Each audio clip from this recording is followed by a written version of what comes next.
वक्फ amendment bill को लेकर जो ज्वाइंट पार्लियामेंट्री कमेटी बनाई गई थी, उन्होंने मंडे को इस पर्टिकुलर अमेंडमेंट बिल को लेकर जो भी सजेशन थे उनको अप्रूव कर दिया है और उसके बेसिस पर ज्वाइंट पार्लियामेंट्री कमेटी ने अपनी तरफ से क्लियरेंस दे दी है। ये वाला जो बिल था ये अगस्त के फर्स्ट वीक में हमारे पार्लियामेंट में पेश किया गया था। उसके बाद पार्लियामेंट में डिबेट हुआ, जिसके बाद एक ज्वाइंट पार्लियामेंट्री कमेटी बना दी गई और जो जेपीसी वाली हियरिंग्स थी वो बहुत एक डिफिकल्ट हियरिंग्स थी। ऑलमोस्ट 35 हियरिंग्स हुई और कुछ हियरिंग्स और सेटिंग्स तो ऐसी देखने को मिली थी कि मामला बहुत ज्यादा गर्म हो चुका था। इसका अंदाजा आप ऐसे लगा सकते हैं कि कई सारी मीटिंग्स तो पूरी नहीं हो पाती थी, लेकिन इवेंचुअली ये सारा का सारा प्रोसेस अब खत्म हो चुका है। अब आगे इसी बिल को लोकसभा और राज्यसभा में पेश किया जाएगा। तो चलिए अब जानते हैं कि ये जो वक्फ बिल है इसका क्या इम्पैक्ट होगा वक्फ बोर्ड्स के ऊपर अगर ये पास हो जाता है। वैसे तो वक्फ अमेंडमेंट बिल में 40 से भी ज्यादा अमेंडमेंट्स किए गए हैं, लेकिन जो सबसे ज्यादा इंपॉर्टेंट अमेंडमेंट्स हैं वो आपके सामने हैं, जिसमें सबसे पहले ये कहा कि जो भी लैंड, जो भी प्रॉपर्टी वक्फ बोर्ड के द्वारा क्लेम करी जाएगी, अब उस प्रॉपर्टी को मैंडेटरी वेरीफाई किया जाएगा। यानी कि ये इंश्योर किया जाएगा कि जो प्रॉपर्टी वक्फ बोर्ड क्लेम कर रहा है क्या ये वाकई में वक्फ बोर्ड की भी है या फिर वक्फ बोर्ड इलीगल वे से प्रॉपर्टी को कैप्चर करना चाहता है। इसमें जो सेक्शन 9 और सेक्शन 14 है, जिसमें ये कहा गया था कि रिप्रेजेंटेशन को और ज्यादा बेहतर करने के लिए वुमेन्स को भी एडमिट किया जाए। वहीं नंबर 3 पे है fresh verification of dispute land. इसका मतलब है अगर किसी भी प्रॉपर्टी पर कोई डिस्प्यूट चल रहा है जिसको वक्फ बोर्ड ने क्लेम किया है, तो वो सारी की सारी डिस्प्यूटेड प्रॉपर्टी को लेकर फ्रेश वेरिफिकेशन होगा as per the first amendment. तो उसी बेसिस पर डिस्प्यूट को रिजॉल्व किया जाएगा। और नंबर 4 इसमें यह कहा गया है कि वक्फ बोर्ड की पावर का मिस यूज ना हो सके, ये मेक श्योर करने के लिए जो भी एरिया का जो भी वक्फ बोर्ड है वहां का डिस्ट्रिक्ट मजिस्ट्रेट भी यानी कि डीएम वो भी वक्फ प्रॉपर्टीज की मॉनिटरिंग कर सकेंगे, तो इन प्रॉपर्टीज को सुपरवाइज कर सकेंगे। तो क्वेश्चन आता है कि वक्फ बोर्ड के ऊपर इतने बड़े बड़े चेंजेस क्यों करे जा रहे हैं। तो इसके पीछे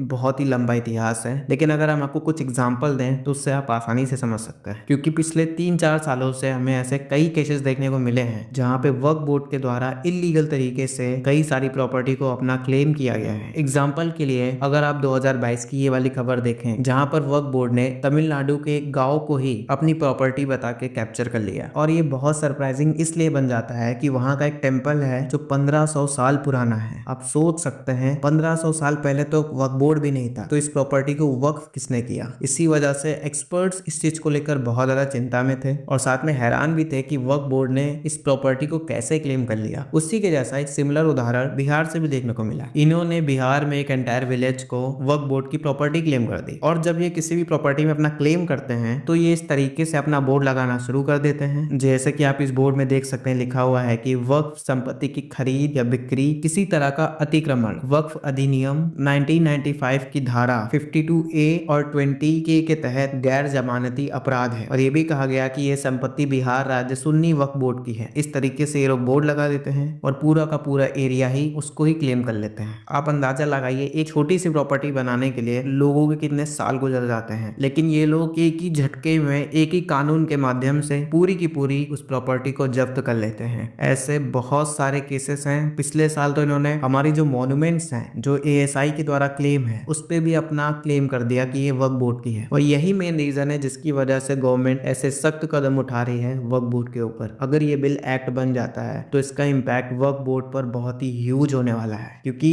पूरे इंडिया में 30 वक्फ बोर्ड हैं और दूसरी बात वक्फ बोर्ड के पास 9.4 लाख एकड़ की जमीन है। तो आप अंदाजा लगा सकते हैं कि कितने बड़े लेवल पर इन लोगों ने जगह को एक्वायर करके रखा हुआ है। और अगर ये कानून आया और गवर्नमेंट ने फ्रेश वेरिफिकेशन स्टार्ट कर दी तो आप सोच सकते हैं कि उसमें से कितनी डिस्प्यूट प्रॉपर्टी निकलेंगी और कितनी तो ऐसी होंगी जो रियलिटी में वक्फ बोर्ड की होंगी ही नहीं। और इस कानून के लाने का एक रीजन ये भी है जो दूसरे मुस्लिम कंट्री हैं जैसे कि ओमान हुआ, सऊदी अरेबिया हुआ, वहां पर भी इस तरीके के पावर्स किसी भी इंस्टीट्यूशन को नहीं है। इसी वजह से ये बिल इंडियन गवर्नमेंट ने पेश किया। तो खैर देखते हैं आगे क्या होता है। इससे रिलेटेड जो भी डेवलपमेंट होंगी आने वाली वीडियोज में बात करेंगे। धन्यवाद।